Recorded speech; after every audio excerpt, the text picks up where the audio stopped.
ഏതെങ്കിലും ഒരു വിശ്വാസി ഇവിടെ അള്ളാഹു അല്ലാതെ ഒരു ഇലാഹുണ്ട് എന്നോ റബ്ബുണ്ട് എന്നോ സ്വന്തമായി കഴിവുള്ള ആരെങ്കിലും ഉണ്ട് എന്ന് വിശ്വസിക്കുന്നു? ഇല്ല. വഹാബികൾ കാണിക്കേണ്ടത് അതാണ്. എന്ത്?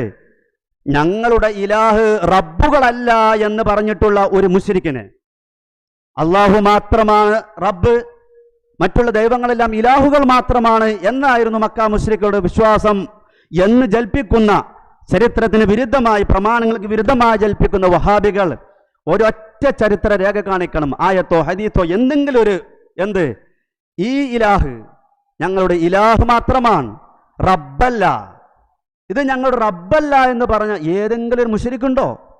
ഒരു മുശ്രിക്കുമില്ല. ഇരിക്കട്ടെ, ഇത് ഞങ്ങളുടെ ഇലാഹാണെന്ന് പറഞ്ഞിട്ടുള്ള ഏതെങ്കിലും ഒരു വിശ്വാസിയുണ്ടോ? ഒരു നബിയെ സംബന്ധിച്ചോ ഒരു മഹാനെ സംബന്ധിച്ചോ ഏതെങ്കിലും നല്ല മനുഷ്യനെ സംബന്ധിച്ച് ഇത് ഇലാഹാണെന്ന് വിശ്വസിച്ച ഒരു വിശ്വാസിയെ ഇല്ല. വിശ്വാസം ഉറക്കാത്ത, വിശ്വാസം അറിയാത്ത ഏതെങ്കിലും വിവരമില്ലാത്ത ജാഹിലുകൾ ഉണ്ടാകും എന്നല്ലാതെ ഒരു തൗഹീദ് പഠിച്ച വിശ്വാസിയും അങ്ങനെ വിശ്വസിക്കുന്നില്ല. പിന്നെ എങ്ങനെയാണ് മക്കയിലെ മുശ്രിക്കീങ്ങളെയും കേരളത്തിലെ സുന്നികളെയും ഒരേ ചരടിൽ കെട്ടുന്നത്?